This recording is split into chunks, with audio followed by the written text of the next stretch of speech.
And straight, close your eyes. Take a deep breath in and exhale. Take a deep breath in and exhale. Take a deep breath in. Hold it there. Hold.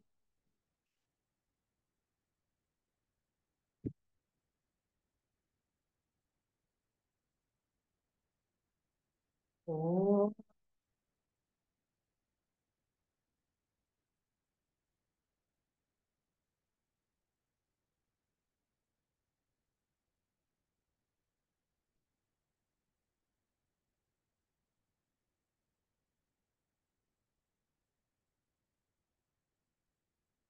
ॐ श्री गणेशाय नमः। ॐ श्री सरस्वत्यै नमः। ॐ श्री गुरुभ्यो नमः। समस्तजनकल्याणे निरतं करुणामयं नमामि चिन्मयं देवं सद्गुरुं ब्रह्मविद्वरं सद्गुरुं ब्रह्मविद्वरम् यो अन्तः प्रविश्य मम वाचमिमां प्रसुप्तां सञ्जीवयत्यखिलशक्तिधरस्वधाम्ना अन्यांश्च हस्तचरणश्रवणत्वगादीन् प्राणान्नमो भगवते पुरुषाय तुभ्यम् प्राणान्नमो भगवते पुरुषाय तुभ्यम् ॐ पार्थाय प्रतिबोधितां भगवता नारायणेन स्वयं व्यासेन ग्रथितां पुराणमुनिना मध्ये महाभारतम् अद्वैतामृतवर्षिणी भगवती अष्टादशाध्यायिनी अम्ब त्वामनुसन्दधामि भगवद्गीते भवद्वेषिणी नमोऽस्तु ते व्यासविशालबुद्धे हुल्लारविन्दायतपत्रनेत्र येन त्वया भारततैलपूर्णः प्रज्वालितो ज्ञानमयः प्रदीपः प्रपन्नपारिजाताय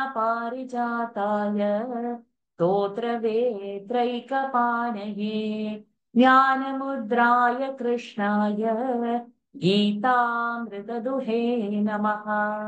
सर्वोपनिषदो गावः दोग्धा गोपालनन्दनः पार्थो वत्सः सुधीर्भोक्ता दुग्धं गीतामृतं महत् वसुदेवसुतं देवं कंसचाणूरमर्दनम् देवकी परमानन्दम् कृष्णं वन्दे जगद्गुरुम् भीष्मद्रोणतटा जयद्रथजला गान्धारनीलोत्पला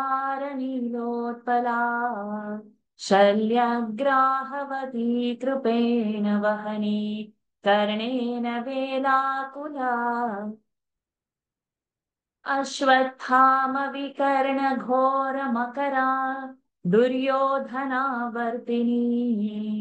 सोत्तीर्णा खलु पाण्डवैरणनदी कैवर्तकः केशवः पाराशर्यवचः सरोजममलम् गीतार्थगन्धोत्कटम् नानाख्यानककेसरं हरिकथा सम्बोधना बोधितम् लोके सज्जन षट्पदैरहरहः तेऽपीयमानं मुदा भूयात् भारत पङ्कजं कलिमल प्रध्वंसि न श्रेयसे मूकं करोति वाचालं पङ्गुं लङ्घयते गिरिं यत्कृपातमहं वन्दे परमानन्दमाधवम् यं ब्रह्मा वरुणेन्द्ररुद्रमरुतः स्तुन्वन्ति दिव्यैस्तवैः वेदैः साङ्गपदक्रमोपनिषदैः गायन्ति यं सामगाः ध्यानावस्थिततद्गतेन मनसा पश्यन्ति यं योगिनः यस्यान्तन्न विदुः सुरासुरगणा Devaya tasmai namaha. Devaya tasmai namaha. Pranams to the Lord. Pranams to all the Mahatmas in tonight's Gita session. Our journey of understanding Gita through Sanskrit, we resume from where we left. That was at chapter 3 we completed. And then we picked up about 10 sessions, 2.5 months of Sandhi. And I'm sure we just gathered the information. We did a massive homework of doing all the chapters, Sandhi from chapter 1 to 8 as a homework during this holiday gap. And we have not verified whether it's right, wrong. We have not verified. But that will happen in the session. So that would be like in a self-check mode. Now, going forward, we're going to start with chapter 4. So you see how this format pleases you. And then we'll take a poll whether you want to suggest something or different. So what I've understood, there are two kinds of people over here. One who wants to learn Gita as a Gita chanting. They don't want any meaning, Sanskrit, anything. But the scope of the class was learning Sanskrit through the Gita. But somehow they don't understand the meaning of it. So they want more of chanting rules. So what we'll do when we start a new chapter, like now, today, like chapter 4. So first we will do the entire reading in the sense only the shloka pronunciation. So the step 1 to approach a chapter will be first a shloka pronunciation we will see. Then once we finish all the shlokas, we come back to the first shloka.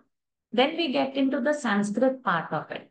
So when we approach a shloka, what we see are the words like Dharma Kshetre, Kurukshetra. Okay. So then that shloka we approach by doing a padacheda. That means taking out, breaking the words of it. Like Mamaka Pandavaschaiva. Pandavaha cha eva. So this is called padacheda. So we will approach first shloka by knowing to pronounce it. Second, we approach it by doing the padacheda. Third, so not doing padacheda of all the verses. Then we come back to the first verse. We do the first verse padacheda. First verse anvaya. How do we sequence the word? Where do we place? Then we see the word by word meaning of it. And then what little grammar comes of what we have learned. Maybe a vibhakti, maybe a verb, dhatu of it. And the sandhi, like Pandavaschaiva, Pandavaha cha eva. What would be the sandhi out over there? So like that. Then we approach it by sandhi, one shlok. So those who feel going through the meaning and this grammar is long, they are long back, they stay back. But those who are coming ahead, then we go ahead and we complete the chapter. And those people who want the verse, they'll come again for chapter 5, do the shloka chanting and disappear. So I propose like this for now. We'll try and go through this route and then take a opinion of how this approach feels. I feel this could be a little faster approach for those who want what they can pick it from it so that the class encompasses, treats everybody's needs. Because of the first Gita class, which was solely on the pronunciation, I think people still feel when I take a class, it's of that time, not knowing that this is like a little longer process that's happening. But we'll see until I get some slot to start a new class on chanting. Okay. So without any ado, let's get into the chapter 4. So doing the pronunciation part of it. So I'll take volunteer basis for this. And we'll see how many verses we can do on chapter 4 today. If we can complete the chapter, we complete. So those who want to volunteer, please raise your hands. Sumita Siddharanjan. Om Shri Paramatmane Namaha. ॐ श्री परमात्मने नमः। अथ चतुर्थोऽध्यायः। अथ चतुर्थोऽध्यायः। ज्ञानकर्मसन्न्यासयोगः ज्ञानकर्मसन्न्यासयोगः श्रीभगवानुवाच श्रीभगवानुवाच इमं विवस्वते योगम् इमं विवस्वते योगम् so अनुस्वार इमं विवस्वते योगम् इमं विवस्वते योगम् you're saying of anuswara or yes. प्रोक्तवानहमव्ययम् प्रोक्तवानहमव्ययम् विवस्वान्मनवे प्राह विवस्वान्मनवे प्राह मनुरिक्ष्वाकवे ब्रवीत् मनुरिक्ष्वाकवे ब्रवीत् श्रीभगवानुवाच इमं विवस्वते योगम् प्रोक्तवानहमव्ययम् श्रीभगवानुवाच इमं विवस्वते योगम् प्रोक्त्वान्हमव्ययम् प्रोक्त no प्रोक्त full प्रोक्तवानहमव्ययम् विवस्वान्मनवे प्राह मनुरिक्ष्वाकवे ब्रवीत् विवस्वान्मनवे प्राह मनुरिक्ष्वाकवे ब्रवीत् श्रीभगवानुवाच इमं विवस्वते योगम् प्रोक्तवानहमव्ययम् विवस्वान्मनवे प्राह मनुरिक्ष्वाकवे ब्रवीत् and say Shri Bhagavanuvacha. श्रीभगवानुवाच Good.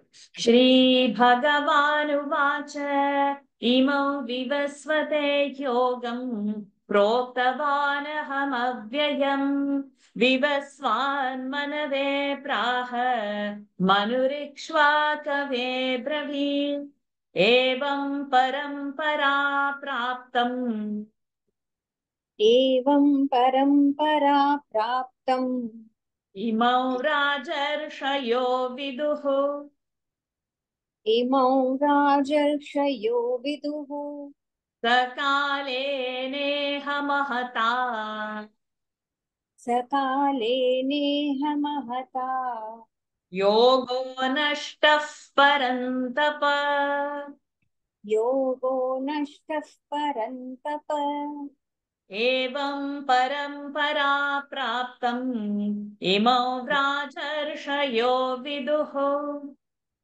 एवं परम्परा Say again. प्राप्तम् Say again. So एवं well, hold. So you're saying ye, so it's not ye. ए- एवं परम्परा प्राप्तम् इमौ राजर्षयो विदुः सकाले नेह महता योगो नष्टः परन्तप सकाले नेह महता योगो नष्टः परन्तप एवं परम्परा प्राप्तम् इमौ राजर्षयो विदुः सकाले नेह महता योगो नष्टः परन्तप Good. एवं परम्परा प्राप्तम् इमौ राजर्षयो विदुः सकाले नेह महता योगो नष्टः परन्तप स एवायं मया तेद्य स एवायं मया तेद्य योगः प्रोक्तः पुरातनः योगः प्रोक्तः पुरातनः भक्तोऽसि मे सखा चेति भक्तोऽसि मे सखा चेति So it is not bhaktosi me, no. C short. Bhaktosi me. To you hold. To is longer. Si me. भक्तोऽसि मे सखा चेति रहस्यं ह्येतदुत्तमम् रहस्यं ह्येतदुत्तमम् स एवायं मया तेद्य योगः प्रोक्तः पुरातनः स एवायं मया तेद्य योगः प्रोक्तः पुरातनः भक्तोऽसि मे सखा चेति रहस्यं ह्येतदुत्तमम् भक्तोऽसि मे सखा चेति रहस्यं ह्योतदुत्तमम् रहस्यं ह्येतदुत्तमम् रहस्यं ह्ये ह्येतदुत्तमम् ह अन्य ह्येतदुत्तमम् ह्येतदुत्तमम् स एवायं मया तेद्य योगः प्रोक्तः पुरातनः भक्तोऽसि मे सखा चेति रहस्यं ह्येतदुत्तमम् गुड सैवायं मया तेद्य योगः प्रोक्तः पुरातनः भक्तोऽसि मे सखा चेति रहस्यं ह्येतदुत्तमम् अर्जुन उवाच अर्जुन उवाच अपरं भवतो जन्म अपरं भवतो जन्म परं जन्म विवस्वतः परं जन्म विवस्वतः कथमेतद्विजानीयाम् कथमेतद्विजानीयाम् त्वमादौ प्रोक्तवानिति त्वमादौ प्रोक्तवानिति अर्जुन उवाच अपरं भवतो जन्म परं जन्म विवस्वतः अर्जुन उवाच अपरं भवतो जन्म परं जन्म विवस्वतः कथमेतद्विजानीयाम् त्वमादौ प्रोक्तवानिति कथमेतद्विजानीयाम् सगे त्वमादौ अगेन कथमेतद् कथमेतद् तद्विजानीयाम् कथमेतद्विजानीयाम् त्वमादौ प्रोक्तवानिति अर्जुन उवाच अपरं भवतो जन्म परं जन्म विवस्वतः कथमेतद्विजानीयाम् त्वमादौ प्रोक्तवानिति Good. अर्जुन उवाच अपरं भवतो जन्म परं जन्म विवस्वतः कथमेतद्विजानीयाम् त्वमादौ प्रोक्तवानिति श्रीभगवानुवाच श्रीभगवानुवाच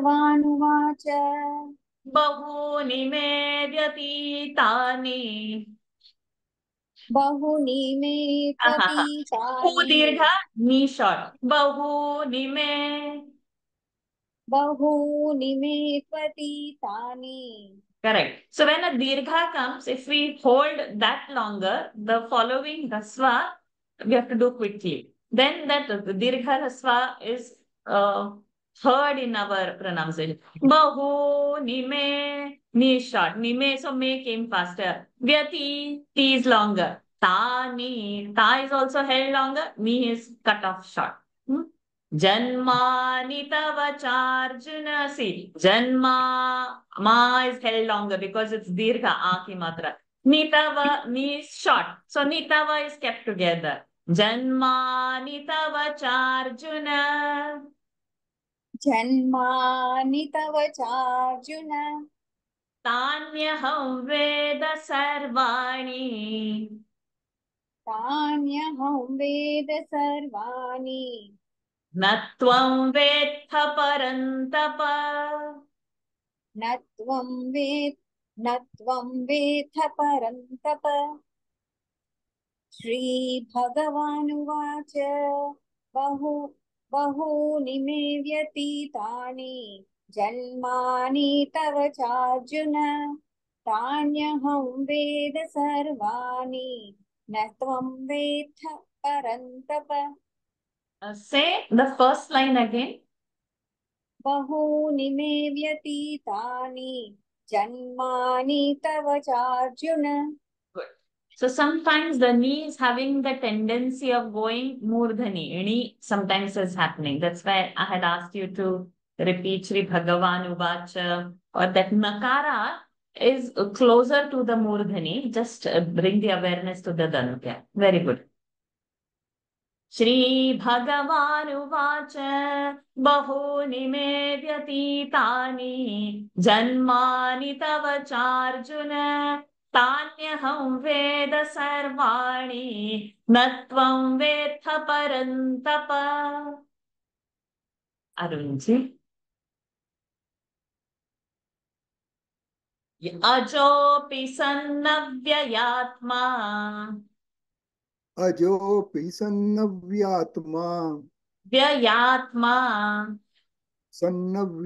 सन्नव्ययात्मा Vya and ya both should be heard separately. Ajopi sannavyayatma अजोऽपि सन्नव्ययात्मा bhutanamishwaropi san भूतानामीश्वरोऽपि सन् ishwar dirgha bhutanamishwaropi san ro dirgha. भूतानाम् ईश्वरोऽपि सन् So not to break the pada in between. Bhutanami me. भूतानामीश्वरोऽपि सन् Correct.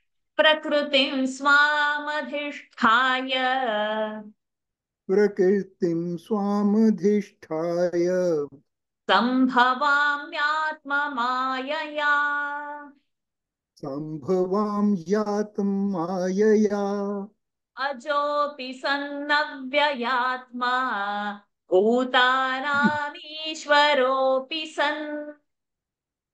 अजोऽपि सन्नव्ययात्मा भूतानामीश्वरोऽपि सन् Prakrutim swamadhishthaya sambhavamyatmamaya. प्रकृतिं स्वामधिष्ठाय सम्भवां यात्ममायया So prakrutim ma and sambhavamyatma ma should come full. Prakrutim swamadhishthaya sambhavamyatma not myatma ma sambhavamyatma mayaya. प्रकृतिं स्वामधिष्ठाय सम्भवां यातमायया It will come sambhavamyatma. Okay, go for the full verse. अजोऽपि सन्नव्ययात्मा भूतानामीश्वरोऽपि सन् प्रकृतिं स्वामधिष्ठाय सम्भवां यातमायया सम्भवां यातमायया यात्म There. That half the and ma, you will myatma. Just say the word myatma. म्यात्मा Myatma. म्यात्म Ah. you know Myatma. is not complete that's No, what one I minute. mean Oh, I'll do it. Myatma. म्यात्म Va myatma. वा म्यात्मया No. Va myatma. वा म्यात्म Correct. Bhava myatma. भवा म्यात्म मम sorry भवाम्यात्म हाँ, संभवाम्यात्म, संभवाम्यात्म संभवाम्नो, संभवाम्यात्म, संभवाम्यात्मा संभवाम्यात्म मायया. संभवाम sorry Sambhavam is not there. संभवा नहीं या संभवाम्यात्मा सॉरी संभवाम्यात्मायया Myatma, ma should come. म्यात्म मायया So slowly like this, you just pick out that word, myatma, myatma, like that you practice that. Let's go ahead. Ajopi sannavyayatma bhutanamishwaropi san prakritim swamadhishthaya sambhavamyatma mayaya yada yada hi dharmasya यदा यदा हि धर्मस्य ग्लानिर्भवति भारत ग्लानिर्भवति भारत अभ्युत्थानमधर्मस्य अभ्युत्थानं धर्मस्य अभ्युत्थानमभ्युत्था अभ्युत्थानं धर्मस्य तदात्मानं सृजाम्यहम् तदात्मानं सृजाम्यहम् मानव हाँ यदा यदा हि धर्मस्य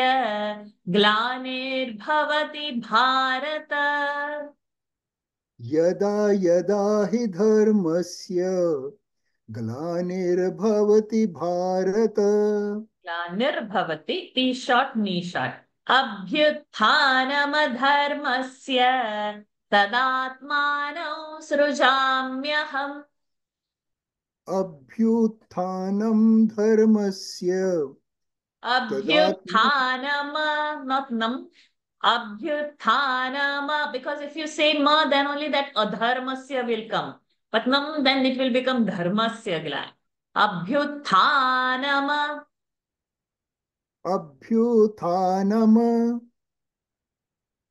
धर्मस्य तदात्मानं सृजाम्यहम् तदात्मानं सृजाम्यहम् अनुस्वारा सुमकारा go for the full verse यदा यदा हि धर्मस्य ग्लानिर्भवति भारत अभ्युत्थानं धर्मस्य तदात्मानं सृजाम्यहम् so there is that dvitva abhyuthana ab there is a dvitva hyutha that bhu is also having a power because the tha is that dvitva abhyuthanam so there is a pressure on there is a bha mahaprana prana pressure and bhu bhyutha that bhyut one extra that the sound has to come because it's a dvitva so there is a lot of pressure going in that starting abhyuthanam abhyut that mahaprana and also dvitva it should go together यदा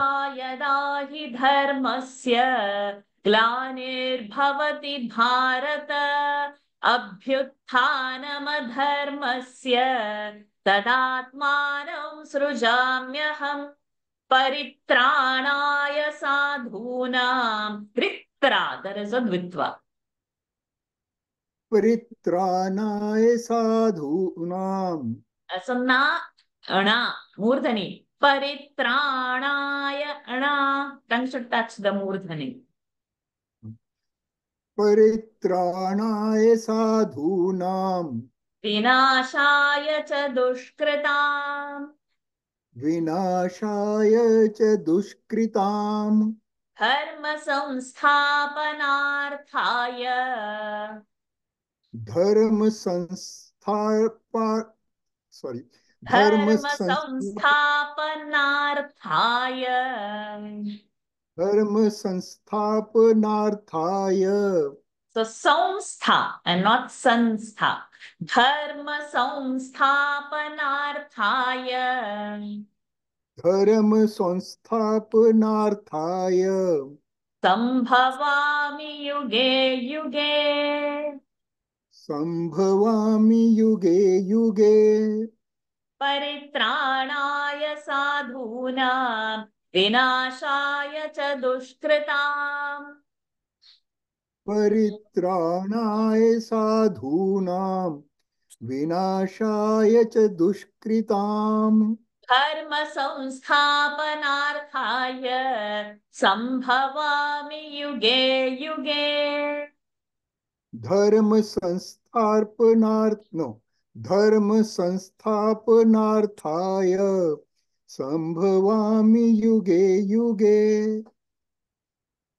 विवस् परित्राणाय साधूनां विनाशाय च दुष्कृताम् धर्म संस्थापनार्थाय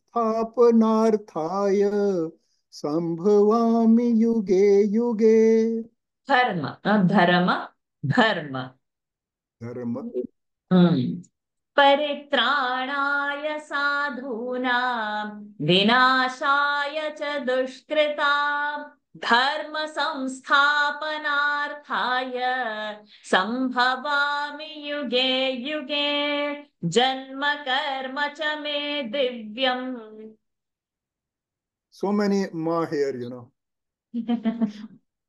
Unless you get Janma, it right, I think it will come to you again and again. I know that's his way of Better. You're teaching. trying so well. It's good.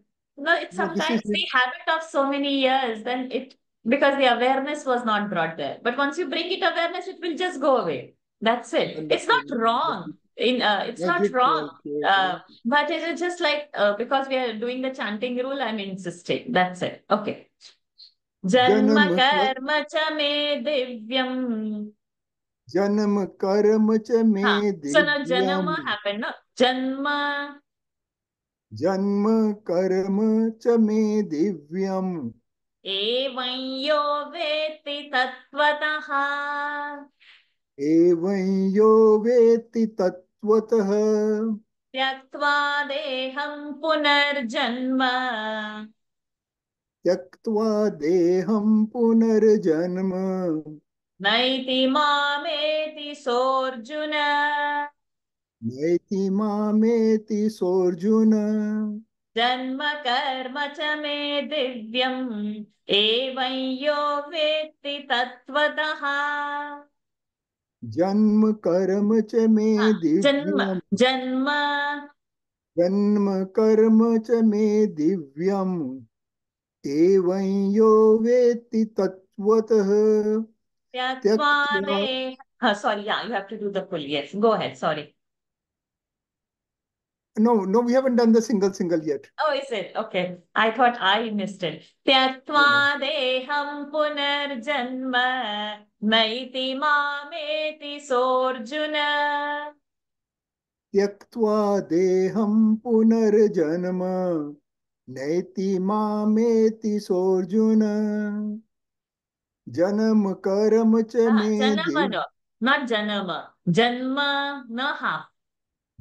जन्म कर्म च मे दिव्यम् एवं यो वेत्ति तत्त्वतः त्यक्त्वा देहं पुनर्जन्म नैति मामेति सोऽर्जुन Good.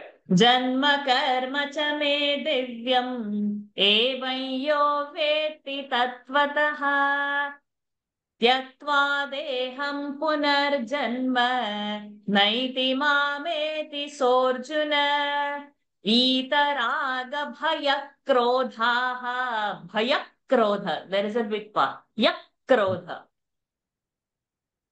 वीतराग भय क्रोधाः मन्मया मामुपाश्रिताः मन्मया मामुपाश्रिताः बहवो ज्ञानतपसा बहवो ज्ञानतपसा भूता मद्भावमागताः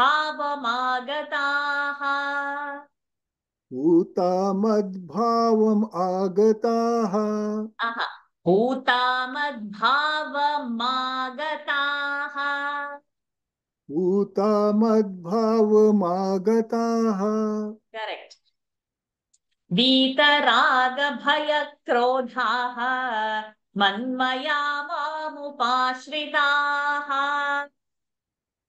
वीतरागभयक्रोधाः मन्मया मामुपाश्रिताः बहवो ज्ञानतपसा पूता मद्भावमागताः बहवो ज्ञानतपसा पूता मद्भावमा तपसा त and p distinct बहवो ज्ञानतपसा बहवो ज्ञानतपसा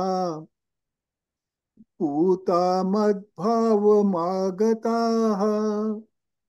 वीतरागभयक्रोधाः मन्मया मामुपाश्रिताः बहवो ज्ञानतपसा पूता मद्भावमागताः excellent well done good वीतरागभयक्रोधाः मन्मया मामुपाश्रिताः बहवो ज्ञानतपसा पूता मद्भावमागताः So,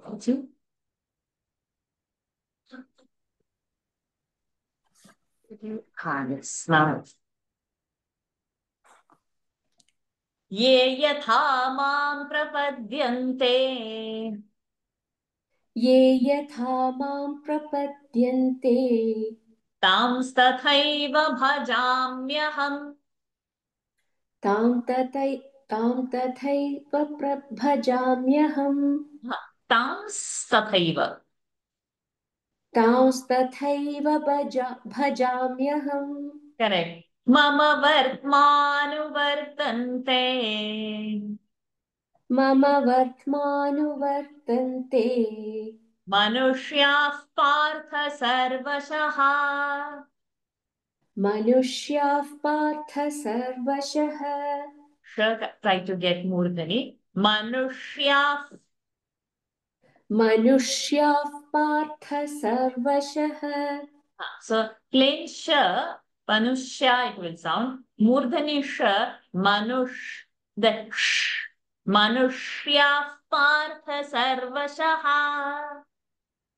मनुष्याः पार्थ सर्वशः ये यथा मां प्रपद्यन्ते तांस्तथैव भजाम्यहम् ये यथा मां प्रपद्यन्ते तांस्तथैव भजाम्यहम् मम वर्त्मानुवर्तन्ते मनुष्याः पार्थ सर्वशः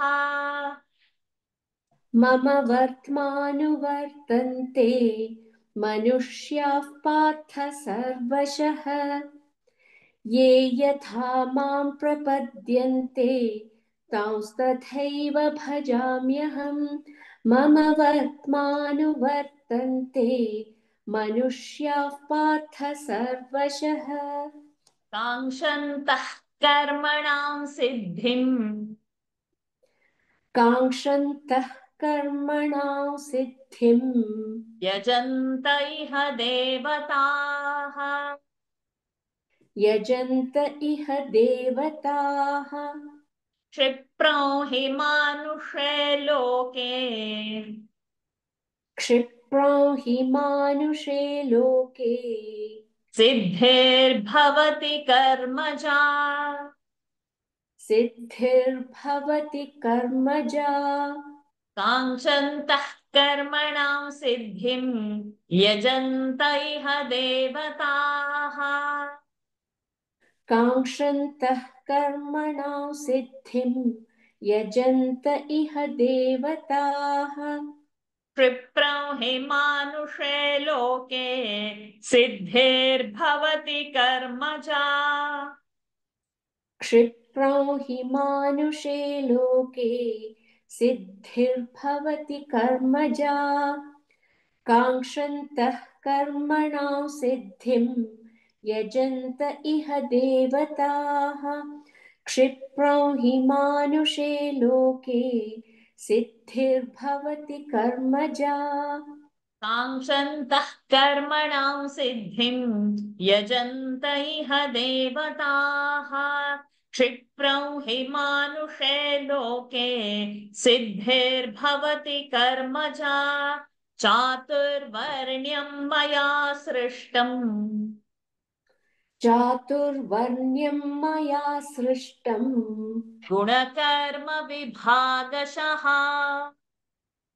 गुणकर्मविभागशः तस्य कर्तारमपि माम् तस्य कर्तारमपि माम् विद्यकर्तारमव्ययम् विद्यकर्तारमव्ययम् चातुर्वर्ण्यं मया सृष्टम् गुणकर्म विभागशः चातुर्वर्ण्यं मया सृष्टम् गुणकर्मविभागशः तस्य कर्तारमपि माम् विद्यकर्तारमव्ययम् तस्य कर्तारमपि माम् विद्यकर्तारमव्ययम् चातुर्वर्ण्यं मया सृष्टम् गुणकर्मविभागशः तस्य कर्तारमपि माम्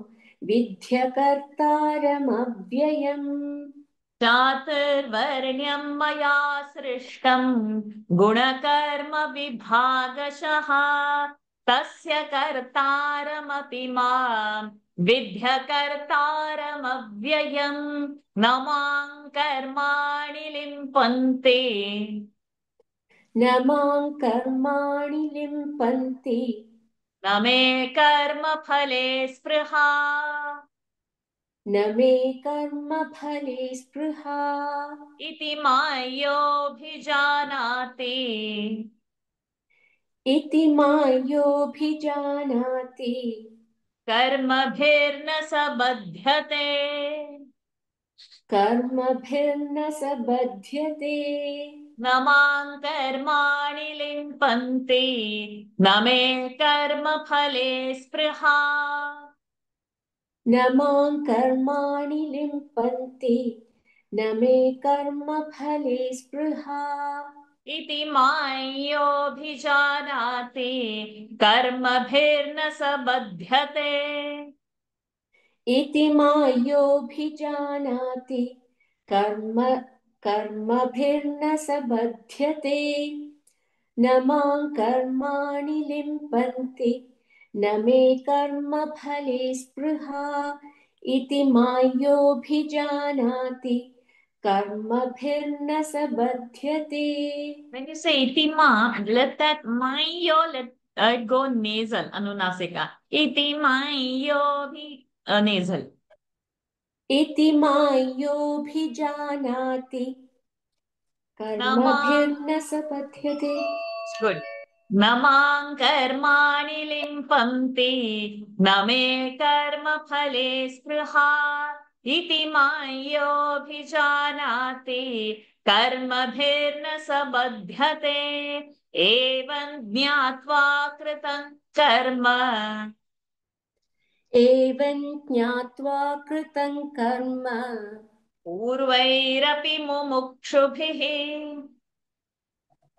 पूर्वैरपि मुमुक्षुभिः कुरु कर्मैव तस्मात् त्वम् कुरु कर्मैव तस्मात् त्वम् पूर्वैः पूर्वतरं कृतम् पूर्वैः पूर्वतरं कृतम् एवं ज्ञात्वा कृतं कर्म पूर्वैरपि मुमुक्षुभिः एवं ज्ञात्वा कृतं कर्म पूर्वैरपि मुमुक्षुभिः कुरु कर्मैव तस्मात् त्वम् पूर्वैः पूर्वतरं कृतम् कुरु कर्मैव तस्मात् त्वं पूर्वैः पूर्वतरं कृतम् एवं ज्ञात्वा कृतं कर्म पूर्वैरपि मुमुक्षुभिः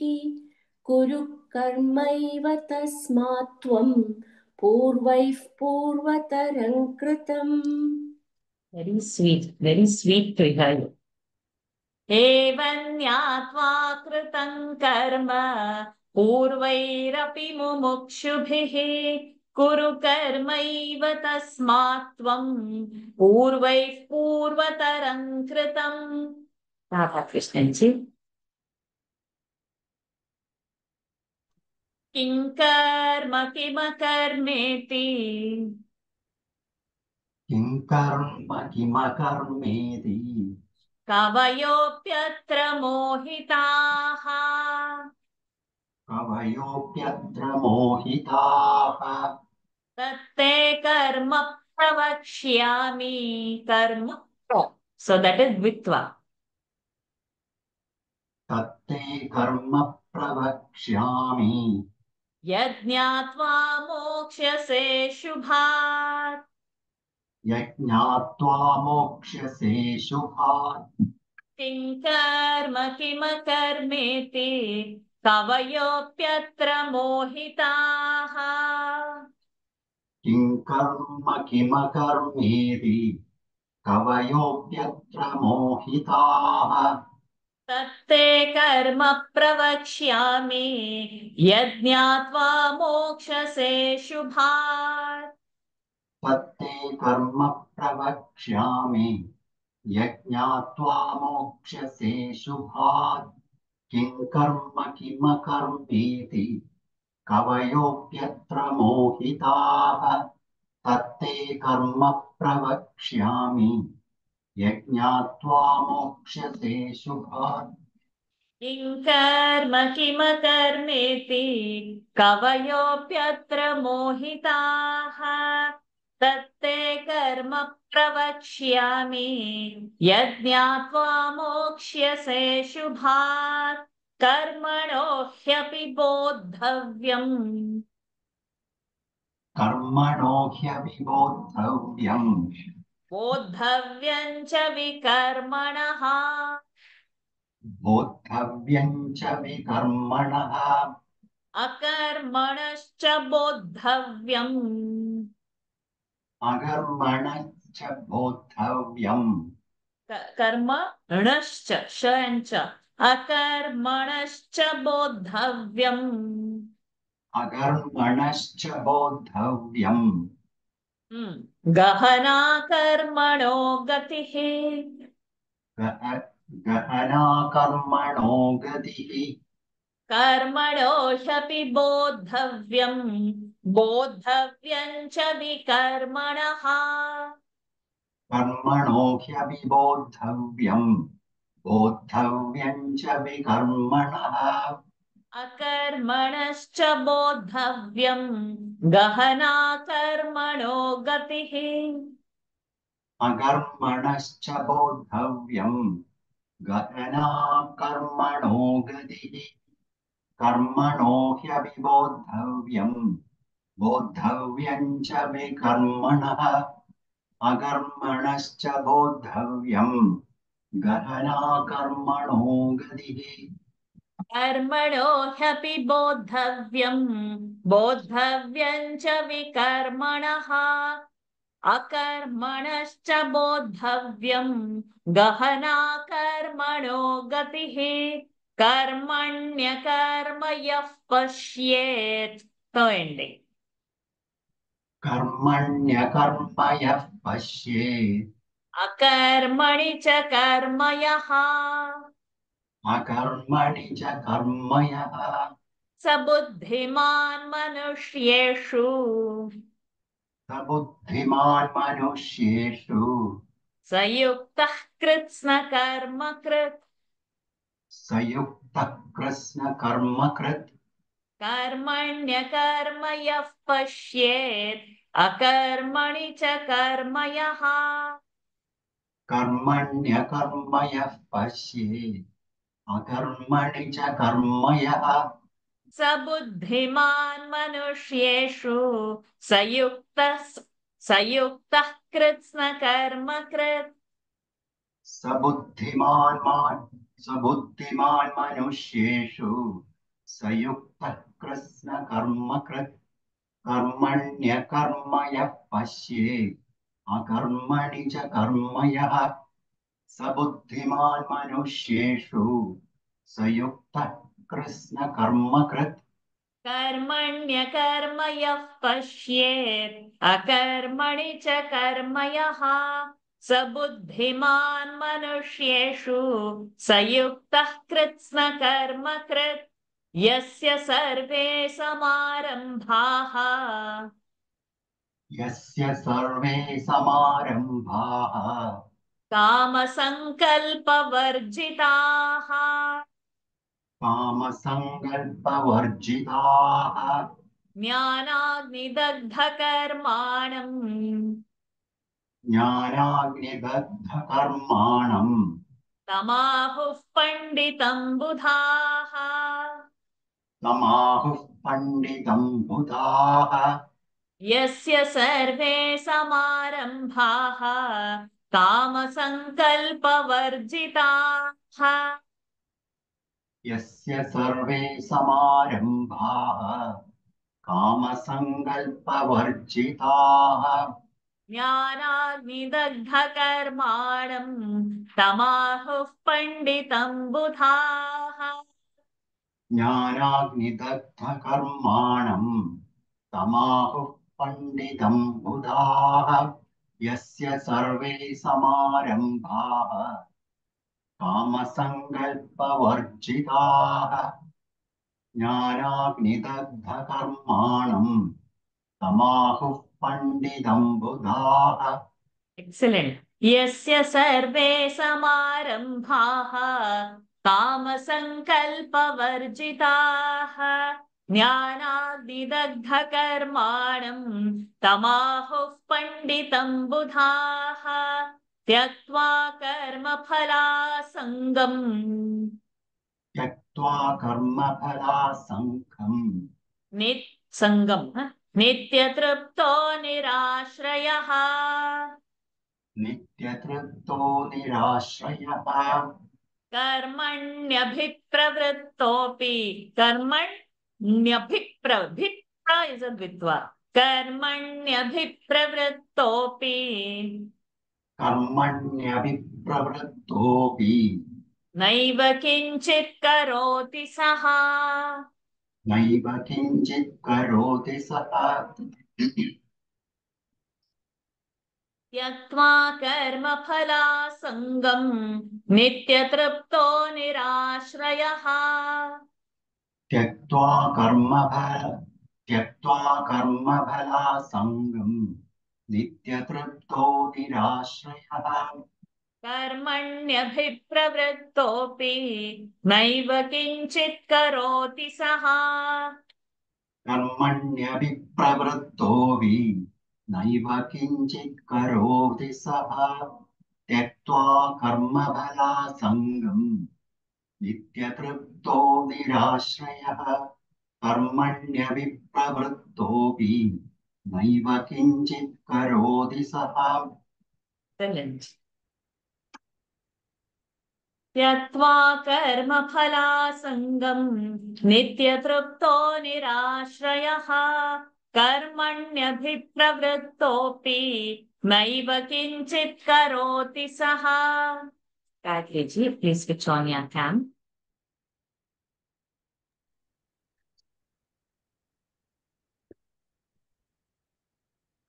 निराशीर्यत चित्तात्मा निराशीर्यत चित्तात्मा त्यक्त सर्वपरिग्रहः त्यक्त सर्वपरिग्रहः शारीरं केवलं कर्म शारीरं केवलं कर्म अनुस्वार शारीरं केवलं like in Ganga शारीरं केवलं कर्म शारीरं केवलं कर्म कुर्वन्नाप्नोति किल्बिषम् कुर्वन्नाप्नोति किल्बिष कुर्वन्नाप्नोति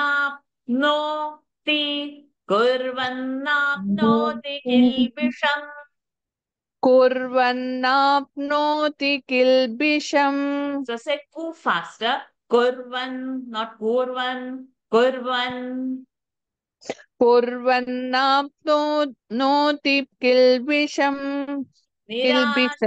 किल्बिषम् Kilbisham. Nirashiriyat chittatma. Tyakta sarva parigraha.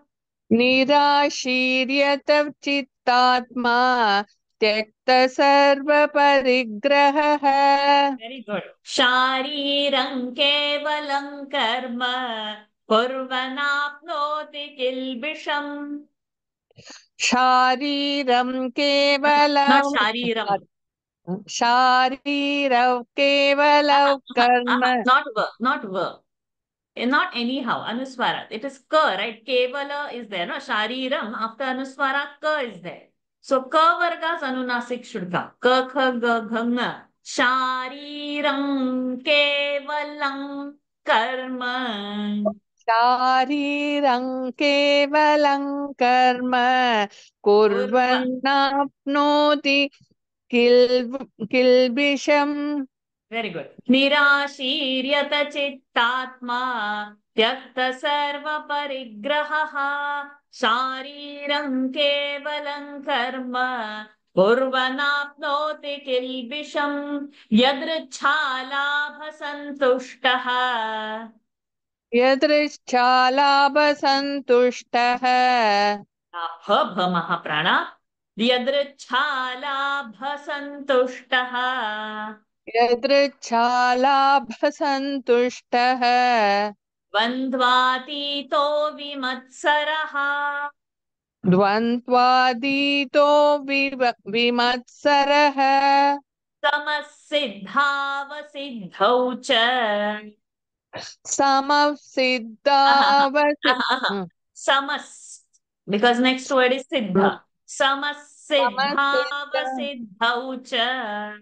समसिद्धावसिद्धौ च Mahaprana. Samas siddhavasiddhau cha, not the. Ha. समसिद्धावसिद्धौ च कृत्वापि न निबध्यते. कृत्वापि न निबध्यते So P, na and ni, they are short. Of Krutva P, na, nibadhyate ni. So Pinani, Krutva, Pinani, Pinani. So that will keep it short.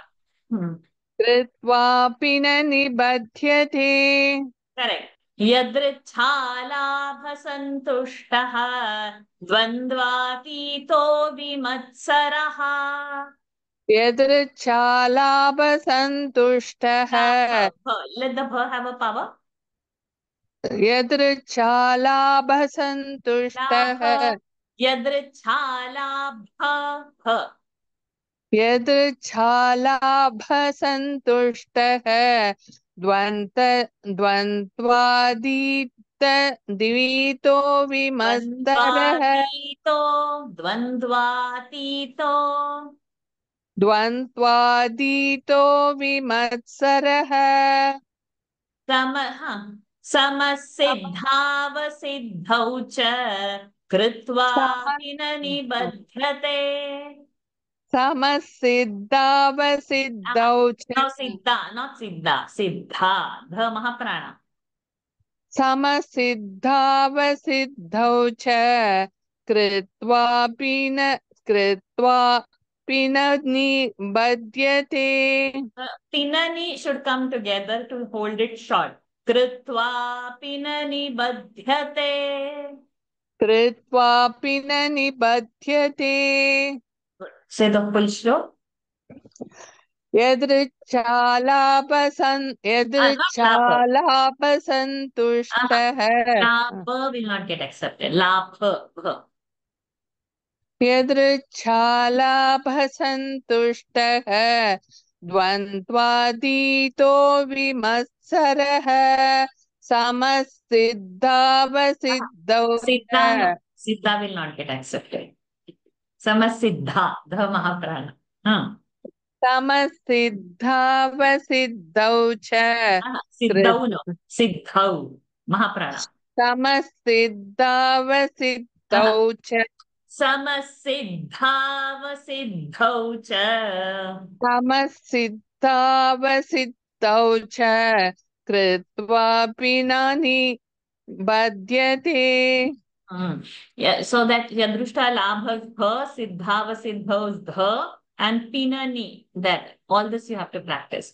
Yadrichha labha santushtaha dvandvatito vimatsaraha samasiddhavasiddhau cha कृत्वा पिननि बध्यते गतसङ्गस्य मुक्तस्य गतसङ्गस्य मुक्तस्य ज्ञानावस्थितचेतसः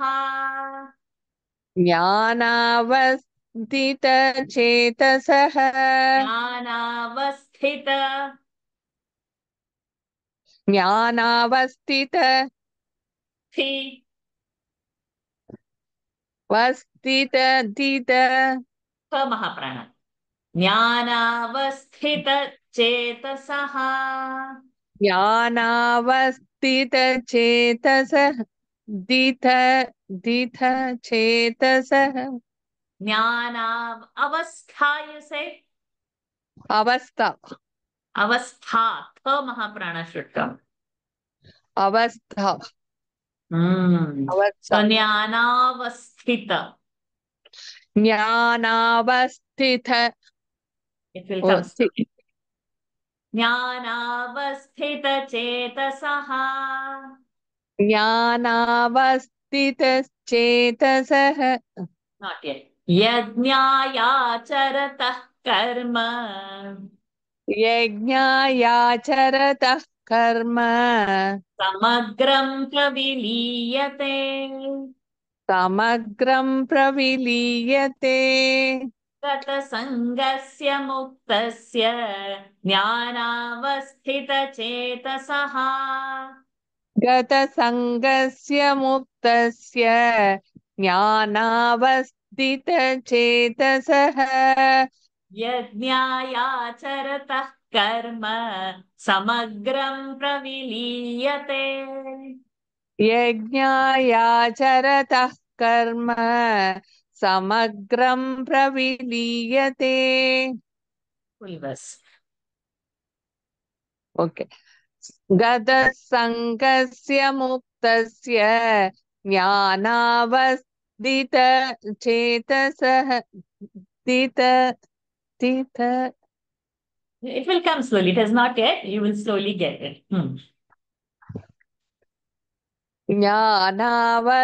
ज्ञानावस्थितचेतसः यज्ञायाचरतः कर्म समग्रं प्रविलीयते गतसङ्गस्य मुक्तस्य ज्ञानावस्थितचेतसः यज्ञायाचरतः कर्म समग्रं प्रविलीयते ब्रह्मार्पणं ब्रह्महविः ब्रह्मार्पणं ब्रह्महविः ब्रह्मार्पणं ब्रह्महविः ब्रह्मार्पणं ब्रह्मार्पणं No,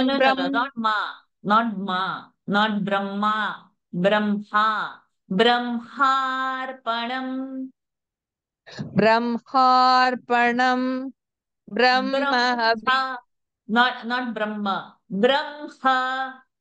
Brahma, Brahmarpanam, Brahmahavihi. ब्रह्मार्पणं ब्रह्महविः Very good. Brahmagnau Brahmana Putam. ब्रह्माग्नौ ब्रह्मणाहुतम् Very good. ब्रह्मैव तेन गन्तव्यम् ब्रह्मैव तेन गन्तव्यम् Very good. ब्रह्म कर्म समाधिना ब्रह्म ब्रह्म ब्रह्म ब्रह्म कर्म समाधिना धीना ध महाप्राण समाधिना ब्रह्माणं ब्रह्म हविः ब्रह्माग्नौ ब्रह्मणाहुतम् ब्रह्मार्पणं ब्रह्म हविः ब्रह्मन् ब्रह्मण ब्रह्माग्नौ ब्रह्माग्नौ ब्रह्मणाहुतम् ब्रह्मैव तेन गन्तव्यम् ब्रह्म ब्रह्म कर्म समाधिना ब्रह्मैव तेन गन्तव्यम् ब्रह्म कर्म समाधिना समाधिना ब्रह्मार्पणं महाप्राण ध समाधिना समाधिना ध not dina dhina समाधिना दीना ब्रह्मार्पणं ब्रह्म हविः ब्रह्माग्नौ ब्रह्मणाहुतम् no brahmana no th should come otherwise this verse that brahma is the pronoun brahma it's not brahma ब्रह्मार्पणं ब्रह्म हविः ब्रह्माग्नौ ब्रह्मणाहुतम् ब्रह्मणाहुतम् हुतं ब्रह्मैव तेन गन्तव्यम् ब्रह्म no dha brahma ब्रह्म कर्म समाधिना dina not dina okay समाधिना madhina not dina dhina okay because the time is going I'll take a verse away from you so that Hamsa Nandini gets some chance to chant few verses दैवमेवापरे यज्ञम् दैवमेवापरे यज्ञम् योगिनः पर्युपासते योगिनः पर्युपासते ब्रह्माज्ञावपरे यज्ञम् ब्रह्माणावपरे यज्ञम् वेरी गुड यज्ञेनैवोपजुह्वति जुह्वति यज्ञेनैवोपजुह्वति वेरी गुड दैवमेवापरे यज्ञम् योगिनः पर्युपासते दैवमेवापरे यज्ञम् योगिनः पर्युपासते ब्रह्माज्ञावपरे यज्ञम् यज्ञेनैवोपजुह्वति ब्रह्माह्नावपरे यज्ञम् यज्ञेनैवोपजिह्वति न जी जु जुह्वति जुह्वति दैवमेवापरे यज्ञम् दैव दैवमेवापरे यज्ञम् योगिनः पर्युपासते ब्रह्माज्ञावपरे यज्ञम् यज्ञेनैवोपजिह्वति जुह्वति गुड ब्रह्मा दैवमेवापरे यज्ञम् योगिनः पर्युपासते ब्रह्माज्ञावपरे यज्ञम् यज्ञेनैवोपजुह्वति श्रोत्रादीनीन्द्रियाण्यन्ये very tough so I'll break it श्रोत्रादी दीर्घ नी दीर्घ इंद्रिया ण्य and ण is a मूर्धन्य ण्य न is a dental श्रोत्रादीनीन्द्रियाण्यन्ये श्रोत्रादीनीन्द्रियाण्यन्ये very good संयमाग्निषु जुह्वति Not Shayyamagnishu sure. No, not sure. Sanyamagnishu. Sayyamagnishu jihvati. Shabdadin Vishayananye. So, Nya is written, but when we break the Sandhi, Anye will happen over there. Shabdadin Vishayananye. Shabdadin Vishayanyanye. Very good. Indriyagnishu Juhvati. Indriyagnishu jihvati. Not G. Juhvati Ju. Juh. Indriyagnishu juhvati. Rasva. Indriyagnishu Juhvati. All sounds are Rasva except Ya. Indriyagnishu Juhvati. Indriyagnishu juhvati. श्रोत्रादीनीन्द्रियाण्यन्ये संयमाग्निषु जुह्वति. Stotraadini. Shrotra. Shrotraadinindriyanyanye Sayyamagnishu juhvati. Shabdadin Vishayananye Indriyagnishu Juhvati. Shabdadin Vishayananye Indriyagnishu juhvati. Not sto and not sro. Shrotra SHO. Shro. Okay. Shrotraadinindriyanyanye Sayyamagnishu juhvati. Shabdadin Vishayanyanye Indriyagnishu juhvati. Very good. Shrotraadinindriyanyanye Sanyamagnishu Juhvati. Shabdadin Vishayanyanye Indriyagnishu Juhvati. Sarvani Indriyakarmani. Sarvani Indriyakarmani. Indriya Pranakarmani Chapare. Pranakarmani chapare. Atma Sanyama Yogagnau. Atma Sayyama Yogagnau. No, not yoga. Atma Sanyama Yogagnau. Atma Sayyama Yogagnau. Correct. Juhati Jnana. Jnana is a dvitva. Juhati Jnana Deepite. Juk. One more time, ma'am.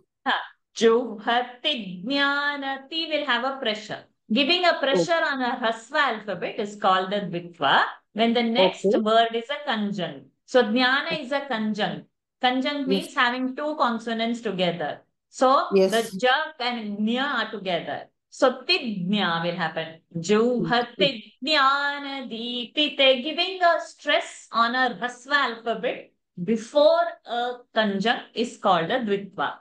Juhatidnyana deepite. Jukvadigyana deepite. Correct. Sarvani indriya karmani prana karmani chapare. Sarvani indriya karmani. Don't say indriya separately.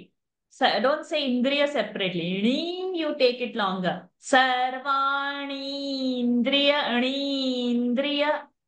Okay. Sarvani indriya karmani. You say ni and na. Nin. Driya. Okay. Driya. Okay. Sarvani indriya. Sarvanindriya. Sarvanindriya karmani prana karmani chapare. आत्मसंयमयोगाग्नौ जुह्वति ज्ञानदीपिते आत्मसंयमयोगाग्नौ जिह्वति not जुह्वति जुह्वति ज्ञानदीपिते सर्वाणीन्द्रियकर्माणि प्राणकर्माणि चापरे आत्मसंयमयोगाग्नौ जुह्वति ज्ञानदीपिते. Good. Unfortunately, we will have to definitely stop there now because 15 minutes extended and Devi Gita time has happened. I thought we are going to complete the whole chapter today, but it seems even to do complete 30 verses, giving each the participant at least 5 didn't happen. Doesn't matter. We'll start it slow. Doesn't matter. We complete next week and then go back to the first verse next week itself. Hopefully next week we should complete. सर्वाणि इन्द्रियकर्माणि प्राणकर्माणि चापरे आत्मसंयमयोगाग्नौ जुह्वति ज्ञानदीपिते. Let's end the session over here. If you have any doubts in pronunciation, please message me because now I'm unable to take. We are 1 minute late for daily. Om Purnamadah Purnamidam Purnat Purnamudachyate Purnasya Purnamadaya Purnamevavashishyate. Om Shanti Shanti Shanti. Harihi Om Shri Gurubhyo Namaha. Harihi Om Shri Krishnarpanamastu. Hari Om everyone. Thank you for joining. Please leave a private message to me saying the format, how it is for you all. I'm actually feeling good coming back to this after ages, I feel, for the Gita. But please give your opinion. Next week, we'll complete the remaining verses and start with the first verse with the meaning, with the grammar, with its all that. Padached, Anvaya, Artha, grammar. This would be the format for the verse. Hari Om everyone. Thank you. Hari Om. Thank you. Hari Om. Hari Om. Hari Om. Hari Om, Prasadi. Thank you. Hari Om ji. Hari Om. Oh, good to see you. Hari Om. Hari Om. Hari Om.